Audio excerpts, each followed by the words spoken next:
Hello, this is John Reardon with Harvest Technology Group. Today we're going to be showing the next generation of content management solutions for K-12 school districts, which is Content360 powered by OnBase.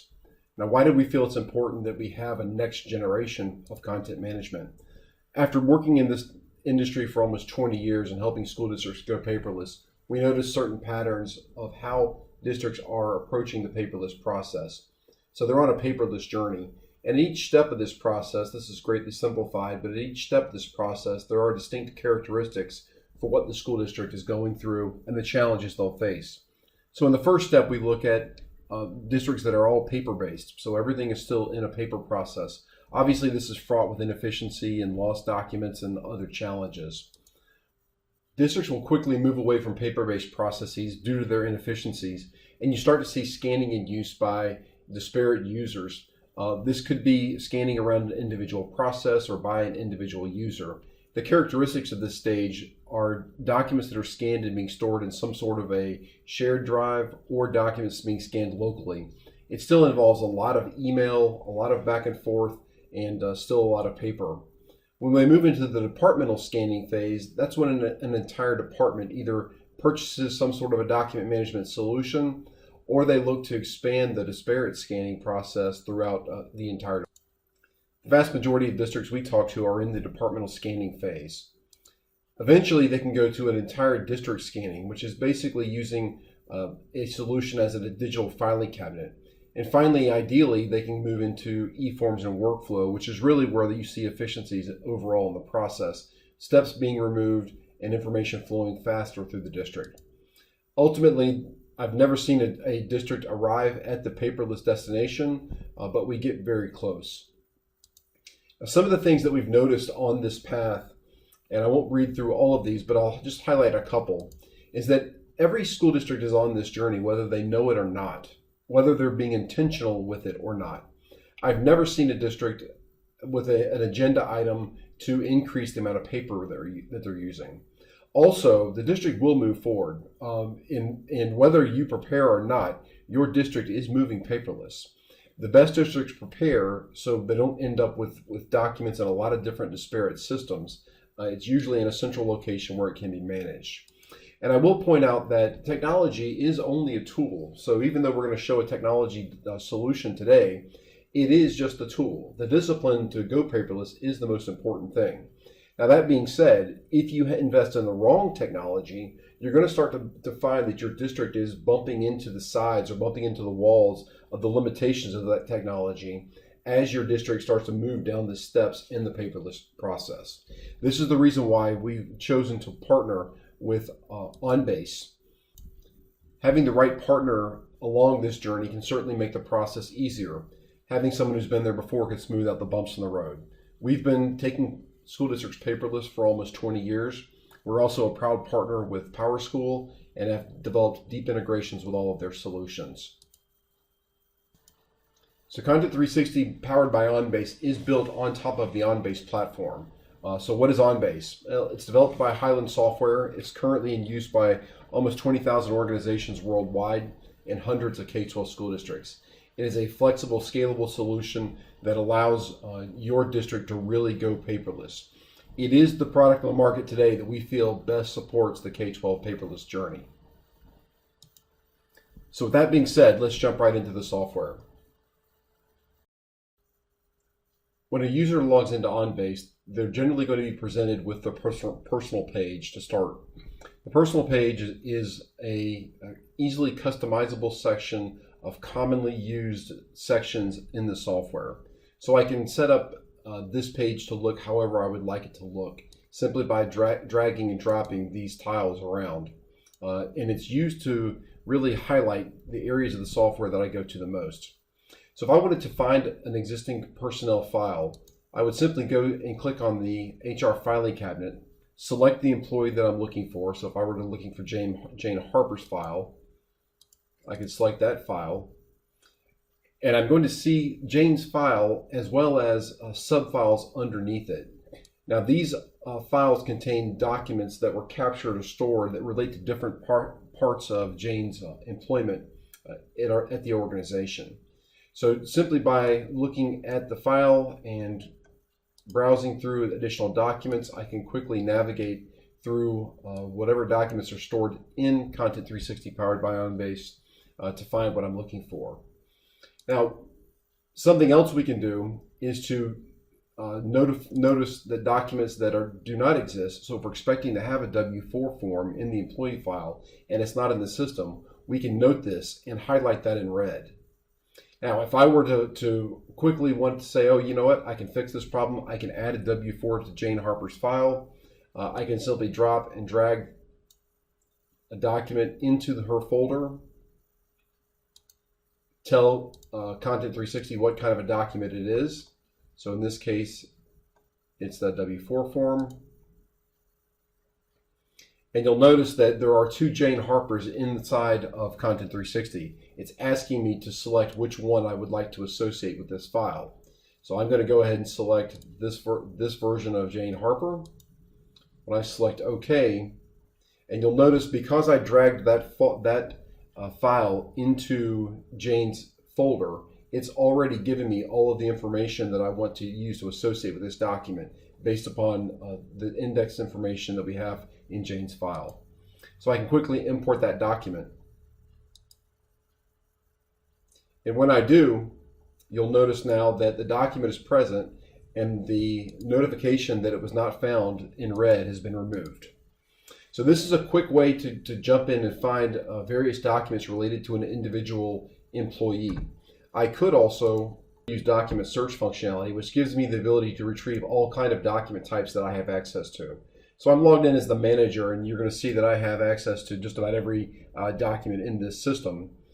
But generally, if I were to log in as a human resources generalist, for example, I would only see human resources related documents. So when I select human resources as my document type group, underneath that I'm going to see all of the document types that are related to the human resources. And again, I would only see the ones that I had access to in the system. Security in Content360 can be very, very granular. Secure documents down to the individual document level, even within document types. So if I were to go and look for those same documents, that same W-4, once I select W-4s, I can then make my search a little more granular. So I can use date ranges, I can use names, I can use employee ID, greater than or less than values, equal to values. So again, I can be very, very granular with how I search for these documents. So if I type in Jane Harper and have W-4 selected, I'm going to see the document that I just uploaded a few minutes ago. So those are two quick ways to retrieve documents while I'm inside of the Content360 software. But because we have a strong integration with PowerSchool, I can actually access documents from anywhere inside of Business Plus. So if I'm on an employee screen inside Business Plus, in this case I'm here on the screen for Henry Radcliffe, I can simply double click on this screen and Content360 will show me a list of all the documents that I have access to that are related to Henry. So in this example, I see I have access to an I-9 form and a W-4 form for Henry. And just by selecting the document, I can view them very quickly. So just with a couple of clicks from anywhere inside of Business Plus, I can access documents as well. From within Content360, when I have a document displayed, I have a lot of options for what I can do. All of these options are again secured by my authentication. So I can have access to view a document but not print. I can access to print a document but not print the notes, so on and so forth. Just by right-clicking in a document, I have a lot of other options as well. So if I wanted to view the keywords, for example, I can quickly see all of the keywords that were related to this document. Again, if I have the appropriate security privileges, I can go in and modify these keywords and then save them back to the document. I can also go through and review the history of the document. And this is everything that's happened to the document since it was created and added into Content360. And you can see the level of granularity. I'm currently logged in as the manager, and you can see that it noted that I viewed the document keywords just a few seconds ago on this document. So again, very granular. Auditors love the ability to know exactly what happened to every document as it entered into the system. So now that we've talked about how we can access documents and what we can do with them when they're in the system, let's take a quick look at how we capture documents into Content360. And the first method we already talked about was just dragging and dropping documents into Content360. But we also obviously have the ability to scan documents. And I won't go through this entire process because it's very similar to what we showed earlier.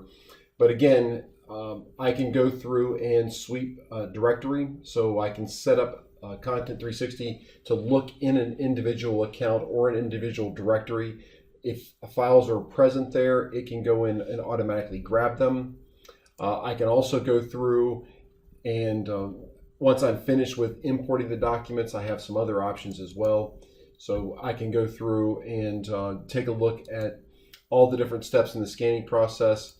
Even here, go in and once the documents are scanned, I can view thumbnails, I can delete and reorder pages, so I can say, you know what, these are actually 3 individual documents. And when I save and close this, it's now going to show me that I have 3 documents in that group as opposed to 2. So we can break down the importing process to be as granular as you would like it to be. What that means is we don't have to have the same person scanning as is indexing. We can have people indexing as a team or individually. So we have a lot of options here for how we're able to get documents into Content360. If I were to go through and look at the indexing process, so I can quickly determine that this is, again, an I-9 form. And I could use a name lookup. So if I type in Hallie, I can use that method of finding documents or finding the index information as well. I can also go through and simply by typing the name into an individual document, I'll show you as we move on to the next page. So if I type in Holly here and tab off, we can use our integration with Business Plus to grab any additional information we have about Holly Ringwald and automatically import that into our index information as well. I can also do that via an employee file. So if I have, or an employee ID, excuse me, if I have the employee ID, I can use that as well. So really easy to quickly capture documents and get them imported into the software.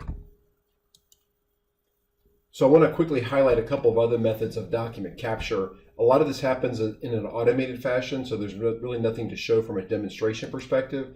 But anything that is being generated by Business Plus or any PowerSchool applications can automatically be captured into Content360 and indexed. So what that means is at print time, if I'm capturing documents or if I'm printing documents out of my PowerSchool application, they will be automatically indexed into Content360.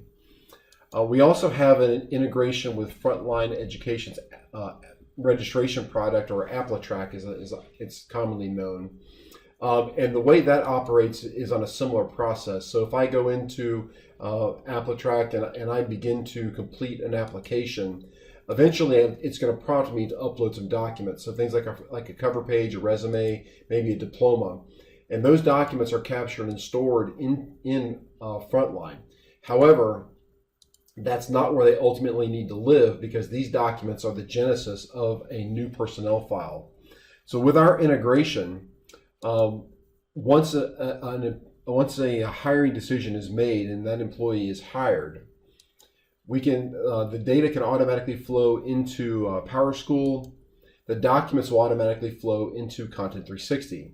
And the way that operates is that, again, those files are captured using an API that we've written into AppleTrack. So we grab the documents themselves. We use the API to export whatever information we have about those documents. So in this case, even if we're only able to grab a couple of data values from AppleTrack, if we're missing, we can use the combination of the data we pull from AppleTrack as well as integration into PowerSchool to complete the indexing process.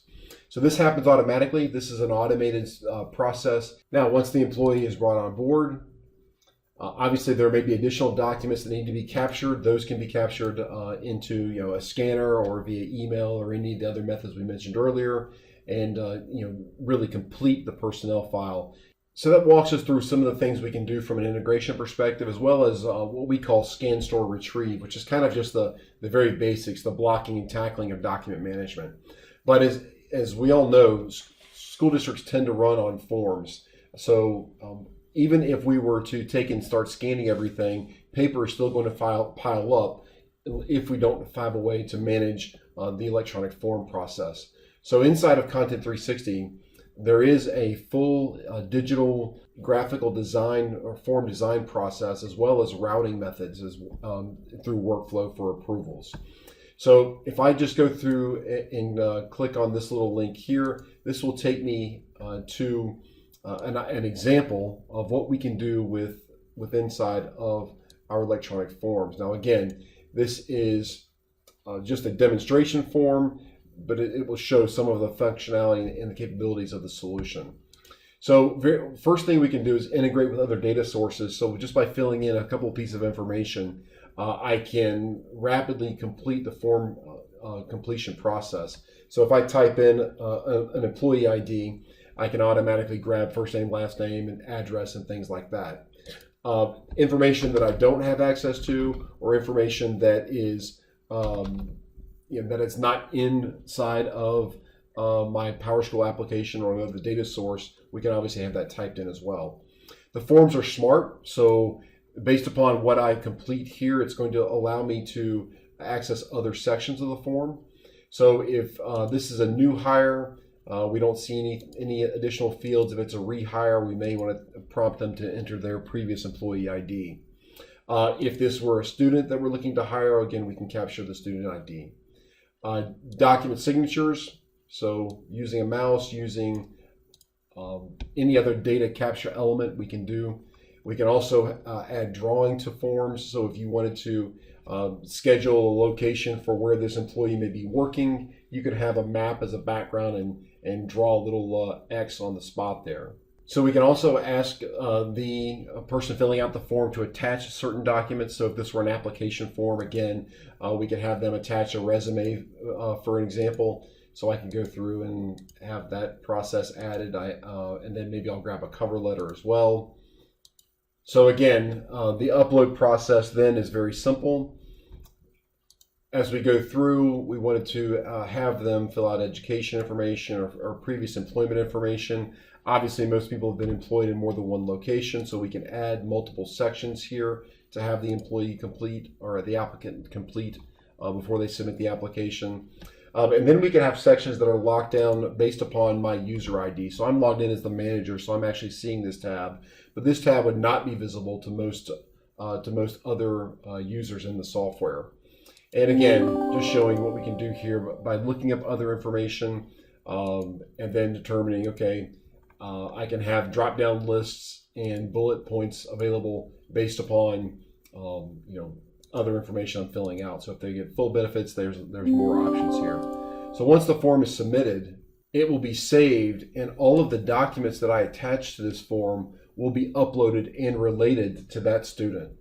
So once the form is submitted, and the options for submitting the form could be, it could be on your website, it could be an intranet site, it could be somewhere in an email. So there are a lot of options. It could even be on a mobile device to fill out those forms and submit them back into Content360. So once the form has been submitted, we can go into a workflow to show how it's going to be routed through the system. And so using that quick link, I'm actually going into a specific spot inside the workflow. So inside Content360 workflow, and this is a very simple workflow, it just has a couple of steps in it, but inside of Content360 workflow, we have the ability to interact with documents in a lot of different ways.